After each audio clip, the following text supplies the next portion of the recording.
Rumos e Desafios, Eleições 2020. Apoio Laboratório Célula Mater e Box Progresso.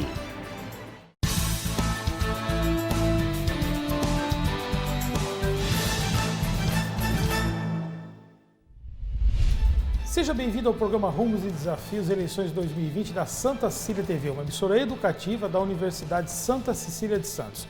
A convidada de hoje é Michele Lapa Cortegiano Molarino. A Michele é diretora do 118º Cartório Eleitoral de Santos. Seja bem-vinda, Michele. Muito obrigada pelo convite, que seja um tempo para a gente orientar os eleitores para esse grande desafio que serão as eleições de 2020.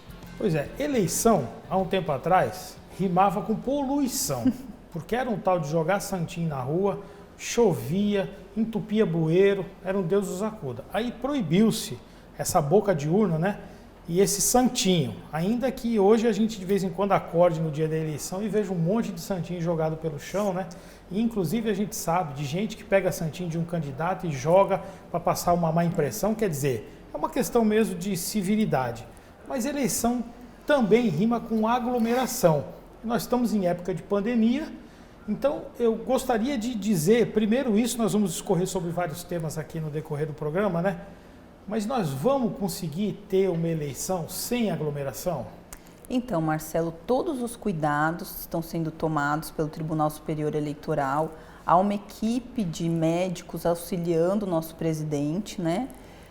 Justamente para desenvolver ações que não permitam que existam aglomerações, né? Então, os mesários receberão kit de segurança, então receberão máscaras, receberão álcool gel, as urnas todas vão ser higienizadas antes de serem entregues nas sessões, haverá controle de fluxo de eleitores nos locais de votação e nós estamos assim, a Justiça Eleitoral fará uma campanha muito grande para orientar os eleitores, principalmente aqueles que têm dúvida quanto à sua sessão de votação.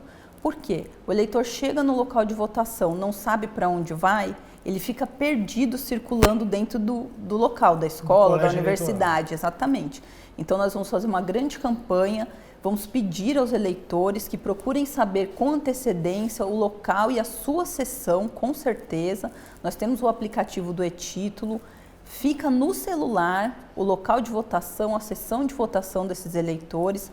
Por quê? Para que o eleitor chegue, exerça o seu voto e se retire do local, para evitar justamente muitas filas, muita aglomeração.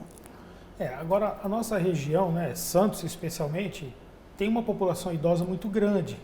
Muitas vezes o idoso não tem tanta facilidade de manuseio, por exemplo, de um smartphone, onde o título eleitor está lá guardadinho, registrado num aplicativo, né? Eu imagino que essa alternativa tecnológica ela é super importante, super válida, né, para a população mais jovem, mas talvez para os mais idosos eles tenham ainda um pouquinho de dificuldade. Houve um recadastramento em função da biometria, né? Então tenho duas perguntas para te falar. A biometria vai ser praticada nessa eleição justamente pela questão do contágio, de você encostar o dedinho? Essa é uma pergunta. E segundo, se ela não vai ser praticada agora, ela certamente virá para as próximas eleições, não é isso? Sim, então são duas questões que eu vou te responder. A primeira em relação aos idosos. Então nós sabemos, né, a Justiça Eleitoral tem consciência dessa possível dificuldade, porque nós temos assim muitos idosos que estão bem assim acostumados a usar tecnologia, nós vemos isso no cartório, mas nós estamos assim fortalecendo as nossas equipes de apoio, então todo local de votação vai ter um número maior de pessoas para orientar e para direcionar essas pessoas que precisem de auxílio. Então, quanto a isso, os eleitores também podem ficar sossegados. Além disso, nós temos agora o WhatsApp do cartório para orientar esse eleitor quanto à sua sessão. Então, o WhatsApp pode ser, através do WhatsApp, as pessoas também, uma pessoa da família, pode solicitar a confirmação do local de votação dessa pessoa idosa, mas nós pedimos assim que isso seja feito com antecedência, para que no dia da eleição essas informações já estejam em poder do eleitor. Quanto à biometria, né, completando, quanto à biometria, a biometria não será usada nesta eleição 2020, justamente porque o TSE entendeu, junto com esse grupo de médicos, que o leitor biométrico poderia ser uma fonte de contaminação. Então, o TSE suspendeu o uso da identificação biométrica para esta eleição. Todos os dados biométricos, quem fez o recadastramento biométrico, isso continua valendo. Só foi suspenso para essa eleição por uma questão de saúde mesmo, para proteger tanto os eleitores como os mesários. Mas para as próximas eleições é esse o caminho. Recentemente teve eleição na França e havia inclusive uma recomendação para que as pessoas levassem as suas canetas, para que não tivesse o compartilhamento de caneta. Será que vai ter alguma orientação nesse sentido também, não? Então, essa é uma discussão que está sendo feita no TSE, ainda não há uma posição oficial do tribunal sobre isso, mas é uma campanha que também será feita, né? Então, tanto o eleitor será orientado a levar a sua caneta, mas ainda não sabemos se haverá canetas novas à disposição daqueles que esquecerem a sua. Mas o que o TSE, junto com esse grupo de médicos, está estudando, assim, todas as medidas possíveis sanitárias para evitar qualquer possibilidade do eleitor e do mesário ser contaminado nas eleições. Cogita-se, por exemplo, uma extensão do horário da votação? Sim. Porque hoje abre num determinado horário, fecha das 8 às 5, Sim, das né? 8 às 5. Das 8 às 5. De repente, começar mais cedo, virar a madrugada, eu não sei, 2 dias de eleição? E isso foram as primeiras discussões, né? De se dividir o dia da votação, sábado e domingo, 2 domingos. Então, isso não vai ocorrer. Essa divisão de dias ou entrar na madrugada para a votação, isso não vai ocorrer. A extensão do horário, sim, né? Eles estão conversando, ainda não há uma definição de quanto tempo, né? Enquanto esse horário será estendido. E haverá também, que é uma outra discussão que se está fazendo, a respeito da possibilidade de orientar os eleitores de determinadas faixas etárias que obedeçam a um horário de votação. Então, seria uma forma de distribuir melhor, distribuir melhor os eleitores durante todo o dia da votação, para mais uma medida para evitar que esses eleitores fiquem aglomerados e fiquem nas filas, né? A estrutura da votação, ela é comandada por um tribunal e esse tribunal é federal, né? O Tribunal Eleitoral, ele é um tribunal federal, mas que conta com a ajuda de toda a estrutura estadual e municipal, não é isso? Sim, exatamente. E essa comunicação, você acha que mesmo em função desse momento de pandemia, porque os órgãos muitas vezes não estavam funcionando, as pessoas estavam em home office, tudo isso está azeitado para dar certo? Então, essa eleição é um grande desafio. Então, nós estamos, né, em home office, a Justiça Eleitoral, desde 18 de março. Estamos retomando alguns trabalhos presenciais agora, desde meados de julho, porque existem procedimentos que a Justiça Eleitoral não pode fazer em trabalho remoto. Então, manutenção das urnas, a gente precisa estar no cartório para fazer isso. Mas nesse período, houve um entendimento bastante bom, tanto com o pessoal do Tribunal de Justiça, como a administração municipal, e todos os entendimentos que precisam ser feitos, eles estão sendo feitos, né? Então, há uma comunicação muito próxima entre a Justiça Eleitoral e a Prefeitura de Santos, há uma comunicação bem próxima com o Fórum, né, que cede, inclusive, funcionários para a Justiça Eleitoral, e isso está tranquilo, isso está sendo feito assim, com bastante êxito. Tem gente que é obrigada a votar e tem gente que é facultativo votar, né? Eu gostaria que você falasse a respeito disso. Então, obrigados a votar são os maiores de 18 anos e entre 18 e 70 anos. A partir de 70 anos, a votação é facultativa, para os analfabetos é facultativa também, e para aqueles que têm entre 16 e menos de 18 também é facultativa. Facultativa significa que eu posso votar se quiser, se não quiser, não preciso votar, né? E não tem consequências se não votar. Não tem consequências. Para quem é obrigatório, está na faixa etária que é obrigatória a votação, então se o eleitor deixa de comparecer à eleição, então ele fica submetido a pagar uma taxa por ausência às eleições. E se a pessoa não paga essa taxa, o que acontece? Então, se ela não pagou, vamos assim, um exemplo prático. Então, não compareci no segundo turno da eleição 2018, estou impedido de votar nas eleições de 2020? Não. Ainda que o eleitor esteja devendo um turno de eleição, que ele se ausentou, ele poderá votar normalmente. O que pode acontecer se esse eleitor deixa de votar por 3 turnos ou mais de eleições consecutivos, aí ele tem o título dele cancelado. Então, esse eleitor não conseguirá votar agora em 2020. Ele consegue regularizar? Consegue. Só que ele não consegue votar.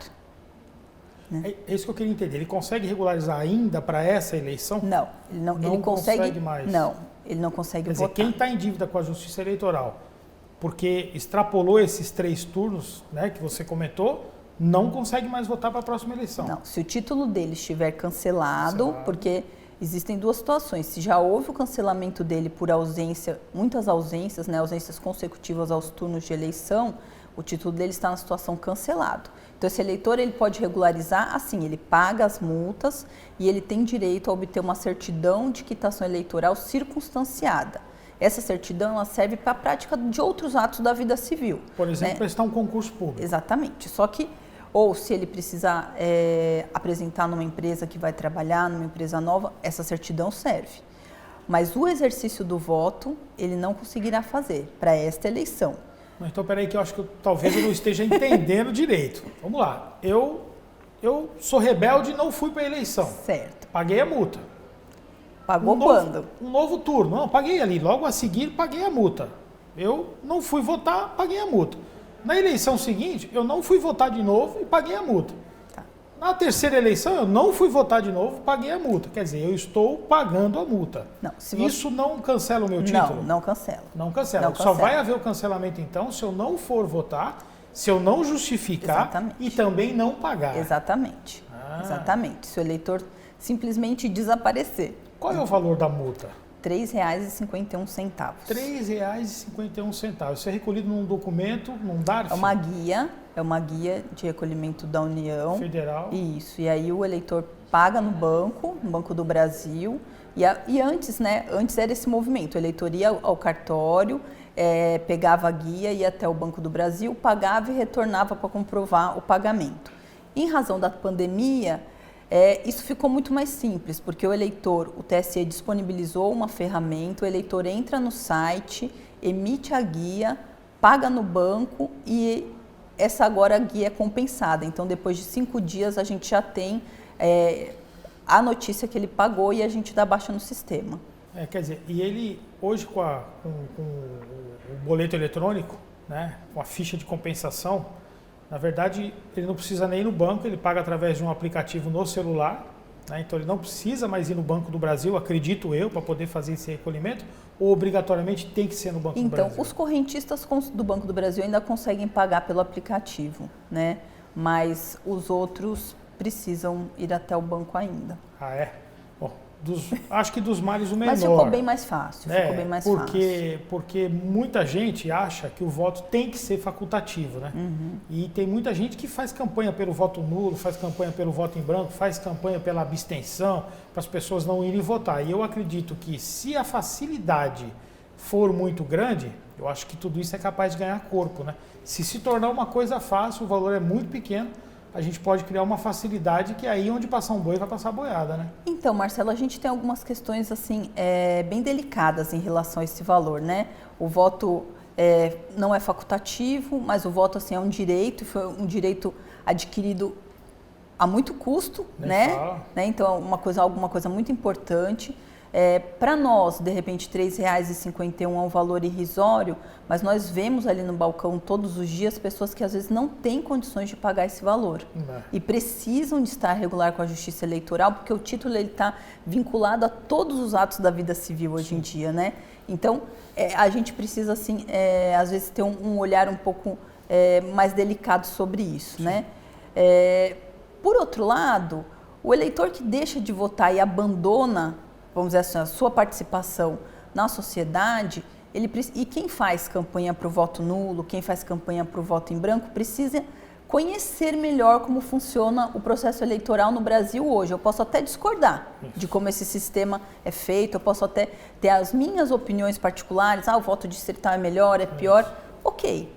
Eu vou pedir licença, a gente tem que fazer um rapidíssimo intervalo e a gente volta exatamente nessa questão da consciência cidadã, que é um dos objetivos desse programa. A gente para rapidinho, você já sabe.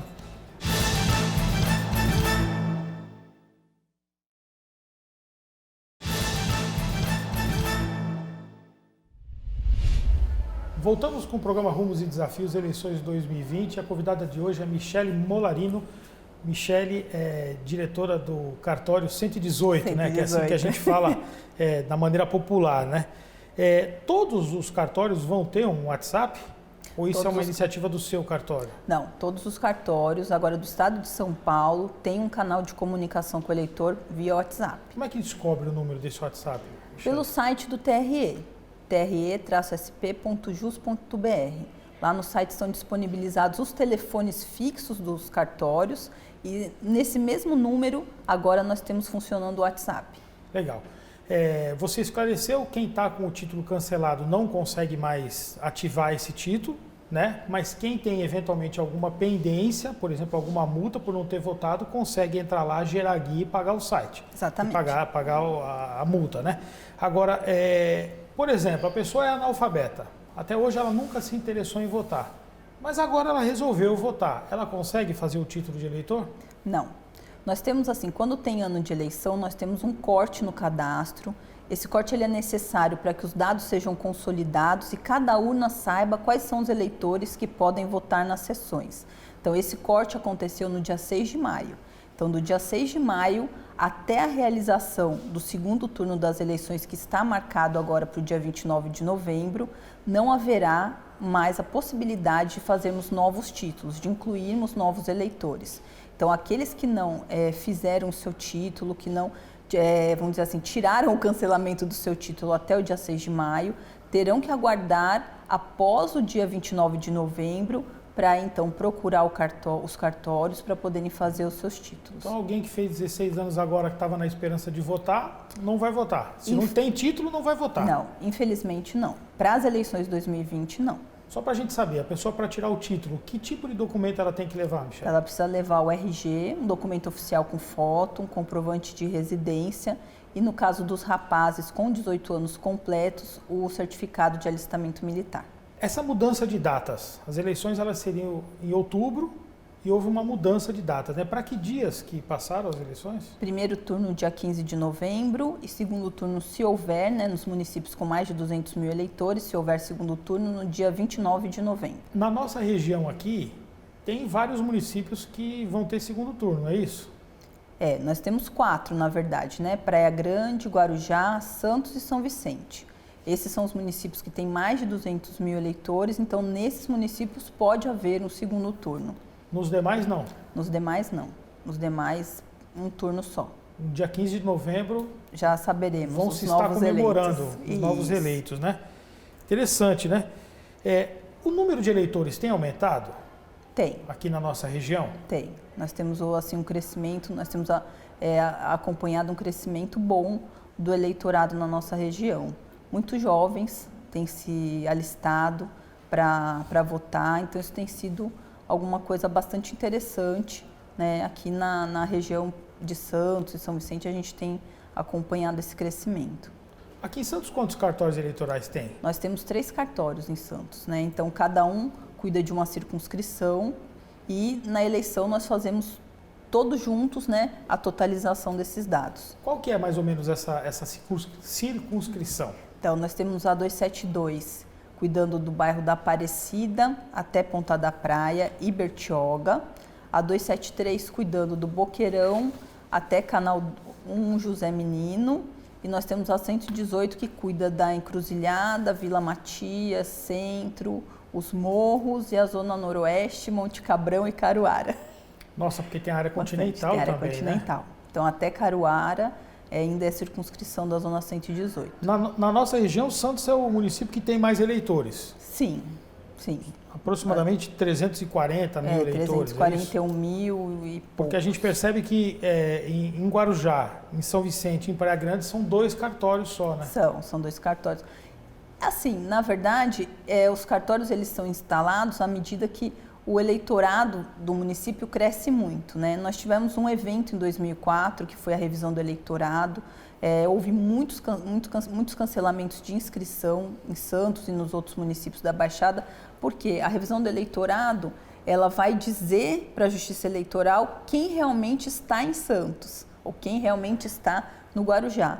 E daí nós sentimos assim uma queda do número de eleitores nessa época e agora nós vamos recuperando esse número de eleitores, né? Então foi, vamos dizer assim, quem não estava mais morando aqui precisou regularizar a sua situação na cidade onde estava residindo e nós estamos crescendo novamente. Então, é isso que eu queria entender. Se a pessoa, por exemplo, tem um domicílio em Santos, ela obrigatoriamente tem que votar em Santos? O domicílio eleitoral ele tem um conceito um pouco mais abrangente. Então, se eu moro em Cubatão, mas para mim é uma cidade dormitório, todas as minhas atividades profissionais estão ligadas à política, assim, a política não, mas estão ligadas a Santos, eu tenho o direito de exercer o direito de voto aqui em Santos, desde que eu comprove esse meu vínculo profissional com a cidade. O contrário também é verdadeiro. Então, se Santos é para mim uma cidade dormitório, eu não acompanho a vida da cidade, mas, por outro lado, toda a minha vida profissional está instalada em Cubatão, então a Justiça Eleitoral entende que eu posso participar dessa cidade onde eu estou acompanhando a vida social, né? Então, isso é possível. O que a Justiça Eleitoral, o que esse conceito de domicílio eleitoral busca prestigiar é justamente a proximidade, a participação desse cidadão na vida daquela sociedade. Então, não faz sentido proibi-lo de atuar onde ali naquele município, onde ele conhece a situação, onde ele acompanha os representantes, o que eles fazem, se estão fazendo bem, se na opinião dele não estão fazendo bem, e proibir que ele participe dessa vida, dessa decisão de quem vai representar, né, essa sociedade, e obrigue que ele participe da vida de uma cidade em que ele está, vamos dizer assim, desconectado com essas realidades. Então, esse conceito ele fica mais abrangente mesmo. Agora, todo esse sistema digitalizado, né, ele é mais eficiente para coibir, por exemplo, fraudes eleitorais? Muitas vezes um cidadão que vota num determinado município, vota em outro também, né, aquelas coisas, aqueles currais, aquele candidato que muitas vezes lota um ônibus, né, para levar as pessoas para votar, às vezes, muitas vezes em mais de um município. A gente ouviu diversas histórias né, no decorrer do Brasil, principalmente nos rincões, naqueles locais menos desenvolvidos, dessas manipulações. Hoje, com todo esse aparato tecnológico, a Justiça Eleitoral brasileira é exemplar no mundo, né, em função da sua tecnologia. Ficou mais seguro? Tá, a votação eletrônica é um processo seguro, né? Ela veio para trazer transparência e integridade ao processo eleitoral brasileiro. Assim, quem acompanhou o voto em papel sabe que era muito difícil e as fraudes eram muito baratas, era muito fácil fraudar o processo eleitoral.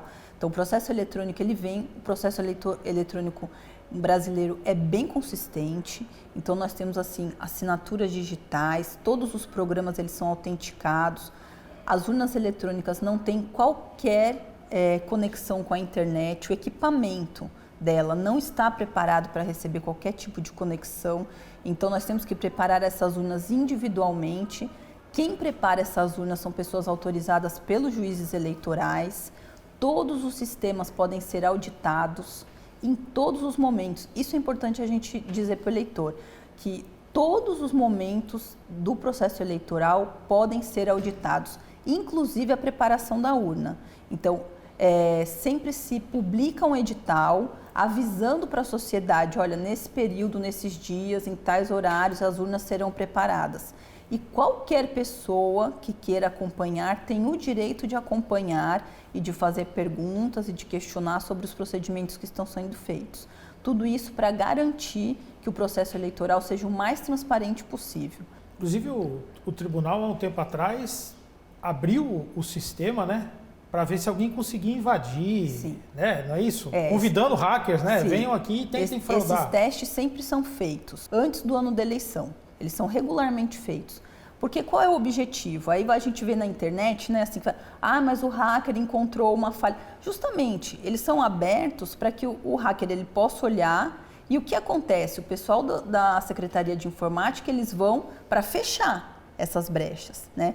E o que a gente precisa dizer é que até hoje não se provou nenhuma fraude no processo eletrônico de votação. E todo o material, todos os sistemas estão disponibilizados para auditoria. Agora, o eleitor ele precisa tomar cuidado com as informações que chegam a ele, porque é importante a gente dizer, né? Que às vezes eu recebo um vídeo no WhatsApp dizendo, olha o que eu posso fazer com o sistema de votação, com a urna eletrônica, e você vê a pessoa manipulando os dados no computador dela. Mas no computador dela, ela pode fazer o que ela quiser. É diferente dos sistemas que estão blindados, dos sistemas que estão preparados para receberem ataques e protegidos. Então é diferente você criar uma linha de programação no seu computador e dizer que você pode jogar isso para a urna eletrônica. Porque não pode, porque a urna eletrônica não tem conexão com a internet. Então, isso eu acho que você falou foi uma coisa muito esclarecedora, né? Então, na verdade, ela é um ser energizado, ela tem que receber energia, sim, ela computa e armazena isso num dispositivo dentro dela. Exatamente. E é esse dispositivo que depois sai correndo para poder levar para o local de apuração? Exatamente, Marcelo. Então, eu gostei de uma palestra que uma vez eu assisti, que o professor fez uma comparação muito interessante. A gente precisa pensar assim, no celular e na calculadora. A urna eletrônica não é um celular que está conectado à internet, fragilizada por estar na rede, ela é uma calculadora. Então, ela só faz o que nós mandamos fazer, né? Então, ela só recebe os votos daqueles eleitores que estão ali e tudo fica armazenado num cartão de memória. E é justamente essa mídia que a gente leva para os sistemas da Justiça Eleitoral. Isso é lacrado antes, todo mundo assina? Sim. Tem as assinaturas digitais que estão no sistema, gravados na urna, e tem as assinaturas dos mesários que acompanham a execução desse processo de votação e entregam essa mídia lacrada para a junta apuradora. Então, um outro detalhe importante que às vezes a gente esquece de frisar, o mesário ele está ali também como fiscal. Os mesários que estão convocados ali para trabalhar, não só eles fazem possível a realização, o exercício do voto, como eles também são o quê? Cidadãos que estão ali e fiscalizam se o procedimento está sendo feito da forma correta. São representantes dos cidadãos, né, para poder ter certeza de que está tudo certinho. Então, eles também são uma barreira para manter a integridade. Por isso, o trabalho do mesário é tão importante. E a gente tem a felicidade, como Justiça Eleitoral, de dizer que a maioria dos nossos mesários já são mesários voluntários. São fiéis. São. E fiéis também, né? Sim, pessoas inclusive, muito comprometidas. Inclusive, existe um convênio da Justiça Eleitoral com a Universidade de Santa Cília, né? Que é o mesário voluntário, dá oportunidade para que os alunos da universidade se capacitem e venham a ser mesários, né? Isso, e depois eles recebem isso como horas daquelas atividades complementares que eles precisam. É isso aí, que é necessário para eles se formar. Michele, nosso tempo está acabando, eu queria agradecer a sua participação e dizer que você pode deixar uma última mensagem. Então, primeiro, gostaria de avisar os eleitores que estão convocados como mesários que esse ano será diferente. Eles receberão as cartas de convocação por e-mail, um e-mail direto do Tribunal Regional Eleitoral e farão a confirmação para sua nomeação pelo site. Haverá também a nossa comunicação pelo WhatsApp, então os mesários devem ficar atentos. Se não atualizaram os dados, existe a possibilidade ainda de atualizar para que eles possam atuar nas eleições. Um outro recado importante é que os eleitores verifiquem a sua sessão de votação, procurem ter certeza do local onde vão votar, justamente para que possam ficar o menor tempo possível nos locais de votação. E tranquilizar a todos que, apesar dessa eleição ser um grande desafio em razão da pandemia, que todos os cuidados estão sendo tomados pelo Tribunal Superior Eleitoral. É isso aí. Beleza. Obrigado pela sua participação, tá? Obrigado você, telespectador, que ficou conosco aqui. Continue na programação da Santa Cília TV. Eleições é aqui.